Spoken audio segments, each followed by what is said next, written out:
Shalom, selamat pagi, selamat berjumpa kembali dalam santapan rohani kita dari Gereja Toraja Jemaat Silo Campagaya.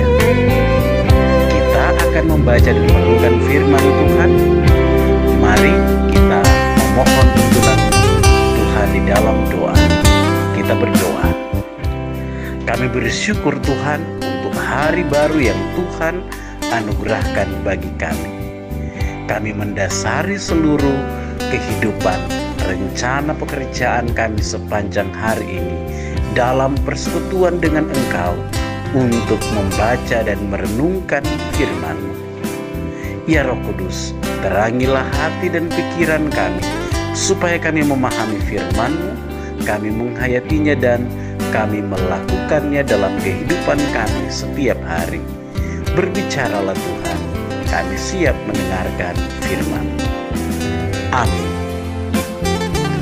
Bapak Ibu Saudara-saudara, firman Tuhan pada pagi hari ini akan kita baca dan renungkan bersama dari kitab Yeremia pasal 22 ayat 10 sampai ayat 19. Yeremia pasal 22 ayat 10 sampai 19. Firman Tuhan demikian. Janganlah kamu menangisi orang mati dan janganlah turut berduka cita karena dia. Lebih baiklah kamu menangisi dia yang sudah pergi, sebab ia tidak akan kembali lagi. Ia tidak lagi akan melihat tanah kelahirannya. Sebab beginilah firman Tuhan mengenai Salum bin Yosia, Raja Yehuda yang telah menjadi raja menggantikan Yosia ayahnya dan yang telah meninggalkan tempat ini. Ia tidak lagi akan kembali ke sini, tetapi ia akan mati di tempat pembuangannya dan tidak lagi akan melihat negeri ini. Celakalah dia yang membangun istananya berdasarkan ketidakadilan dan anjungnya berdasarkan kelaliman, yang mempekerjakan sesamanya dengan cuma-cuma dan tidak memberikan upah kepadanya, yang berkata, aku mau mendirikan istana yang besar lebar dan anjung yang lapang luas, lalu menetas dinding istana, membuat jendela, memapani istana itu dengan kayu aras dan mengecatnya merah. Sang kamu, rajakah engkau jika engkau bertanding dalam hal pemakaian kayu aras? Tidakkah ayahmu makan minum juga dan beroleh kenikmatan? Tetapi ia melakukan keadilan dan kebenaran, serta mengadili perkara orang sengsara dan orang miskin dengan adil. Bukankah itu namanya mengenal aku? Demikianlah firman Tuhan. Tetapi matamu dan hatimu hanya tertuju kepada pengejaran untung, kepada penumpahan darah orang yang tak bersalah, kepada pemerasan dan kepada penganiayaan. Sebab itu beginilah firman Tuhan mengenai Yoyakim bin Yosia Raja Yehuda. Orang tidak akan meratapi dia. Aduhai abangku, aduhai kakakku. Orang tidak akan menangisi dia. Aduhai tuan, aduhai sering peduka. Ia akan dikubur secara penguburan keledai, diseret dan dilemparkan keluar pintu-pintu gerbang Yerusalem. Amin. Saudara-saudara, tema renungan kita pada pagi hari ini, Raja yang membahagiakan rakyatnya. Raja yang membahagiakan rakyatnya. Saudara, raja menjadi sosok pemimpin yang dihormati dan dihargai oleh rakyatnya. Namun bukan hanya dihargai, tetapi raja juga menjadi tumpuan harapan bagi rakyat untuk menciptakan kondisi damai dan bahagia bagi semua orang. Tak jarang rakyat memuji raja yang berlaku adil dan jujur. Namun tak jarang pula rakyat yang menghujat dan tidak senang kepada raja yang mementingkan diri sendiri dan melupakan rakyatnya. Saudara, demikianlah dalam pembacaan kita saat ini. Kita melihat bagaimana perbandingan raja yang disukai oleh Tuhan dan rakyat dengan raja yang tidak disukai oleh Tuhan dan rakyatnya.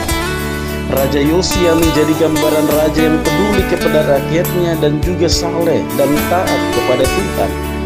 Itu sebabnya Tuhan mengasihi Yosia dan rakyatnya pun merasa senang dengan kepemimpinannya. mereka dapat merasakan damai sejahtera dan sukacita karena Raja Yosia. Namun berbeda dengan pemerintahan Raja Salum dan Raja Yoyakim, mereka hanya mementingkan diri sendiri dan tidak peduli kepada rakyat. Mereka membangun istana dengan ketidakadilan dan menyiksa rakyatnya dengan kerja paksa. Mereka benar-benar melakukan kekejian di mata Tuhan.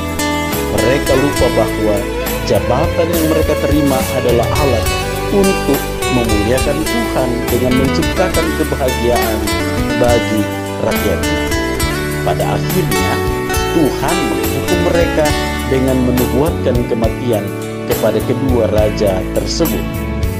Saudara yang dikasihi oleh Tuhan, setiap jabatan dan pekerjaan yang Tuhan berikan kepada kita, baik itu di gereja, di kantor, di sekolah, di dalam masyarakat, dan di tempat-tempat lain, hendaklah kita pakai untuk memuliakan Tuhan. Hal itu dapat dilakukan dengan bekerja jujur dan adil untuk menciptakan kesejahteraan dan kebahagiaan bagi semua. Amin. Saudara, mari kita berdoa. Kami mengucap syukur ya Tuhan untuk firman-Mu yang telah kami dengar pada pagi hari ini. Teruslah ya Tuhan, memberi kami hikmat untuk terus menghidupi firman-Mu, menjadi pelaku-pelaku firman dalam kehidupan ini. Berkati kami Tuhan sepanjang hari ini, dalam berbagi tugas tanggung jawab kami, pekerjaan kami, di mana Tuhan tempatkan kami berusaha, di mana Tuhan tempatkan kami untuk menyatakan tugas tanggung jawab kami. Kami percaya di sana Tuhan terus menopang kami. Bapa Surgawi, berkati keluarga kami, pimpin dan sertai rumah tangga kami masing-masing, anak cucu kami, dimanapun berada, dalam kehidupan rumah tangga, pekerjaan, pendidikan, dan juga dalam pertumbuhan mereka. Bapa di sorga, kami mengucap syukur bersama dengan saudara-saudara kami yang jika hari ini mereka merasakan sukacita berkat Tuhan oleh karena pertambahan usia, Tuhan sempurnakan sukacita saudara kami, dan Engkau lanjutkan pemeliharaanmu dalam kehidupan selanjutnya.